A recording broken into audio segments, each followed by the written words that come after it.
Today we are gonna discuss a novel written by Haruki Murakami, so called as Sputnik Sweetheart. Let's directly jump into the plot summary.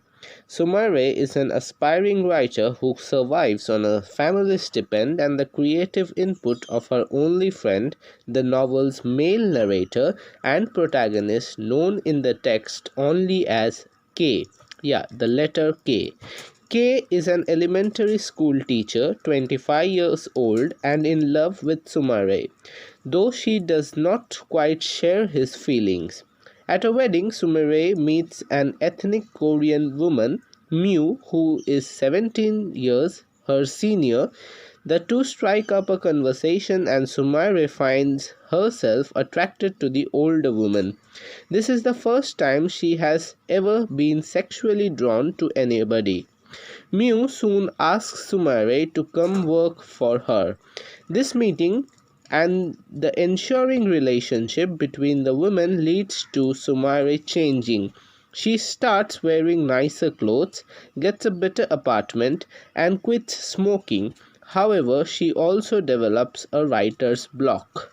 K suddenly begins to receive letters from Europe written by Sumire. With them, he is able to track Sumire's and Miu's business travels across the continent.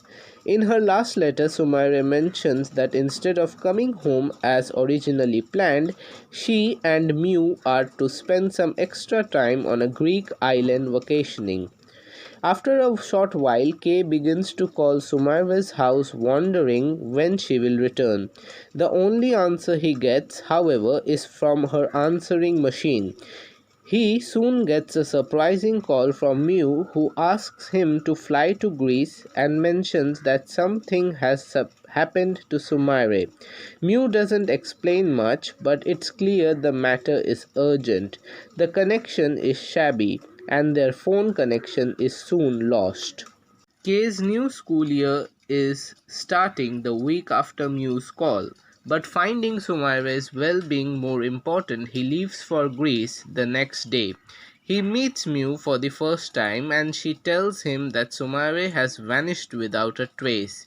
She tells him about the string of events that led to the point of Sumire's disappearance, in which Miu was unable to reciprocate physically when Sumire initiated a sexual encounter. Miu is very pleased to have K around but worries that Sumire may have committed suicide. K reassures her that Sumire would not do that. Miu leaves the island for Athens in order to get help from Japanese embassy and to call Sumire's parents. K spends a day on the island thinking about Sumire and her fate, coming to a realization that there might be some clue in Sumire's writing that Miu mentioned. He finds Sumire's computer and a floppy disk that contains two documents, namely, simply named as Document 1 and Document 2. One contains Sumire's writing about a dreams of hers in which she tries and fails to reach a version of her mother who died when Sumire was young. The other is a story that Miu told her about an event that transformed her 14 years ago.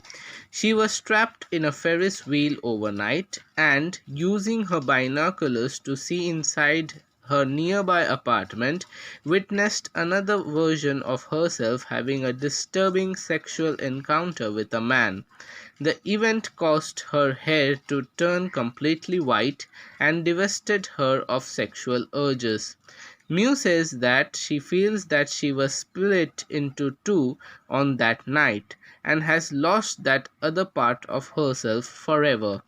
Trying hard to connect the dots, Kay concludes that both the stories suggest the existence of multiple worlds, and Sumire has left this world and entered a parallel one, perhaps to be with the other version of Miu. He then has a mystical experience during the night. Miu returns after a couple of days. K feels his time there is up, even though he feels a connection to Miu. Going back to Japan, he returns to his everyday life. In Suma's absence, however, he feels he has lost the only precious thing in his life. He receives another distressed call, this time from his girlfriend, who is also a married mother of one of his students.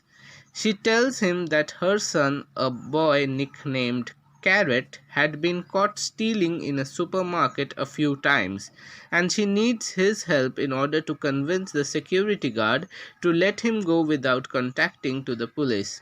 The security guard is unhappy with both Carrot's lack of regret for his crime and K's outward appearance and manner, which he perceives to be one of an easy lifestyle. After a tedious conversation wherein the guard castigates K for his attitude towards him, he lets Carrot go. K sends the mother home and takes Carrot to a coffee shop.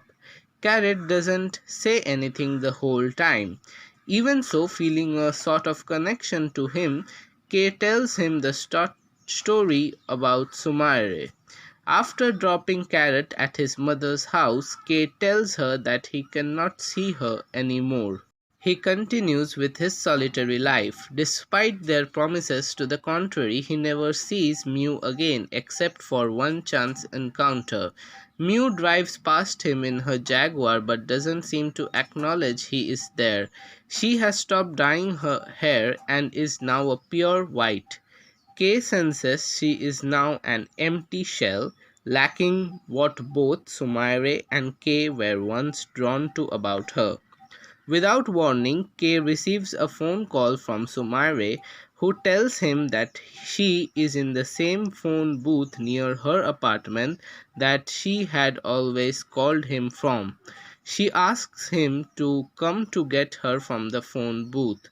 As with other Murakami's work, Sputnik Sweetheart lacks a clear, concise ending. If analyzed, many elements of the plot remain deliberately unsolved, contributing to the idea that true knowledge is elusive and actual events of the story are obscured in favor of the characters' perceptions.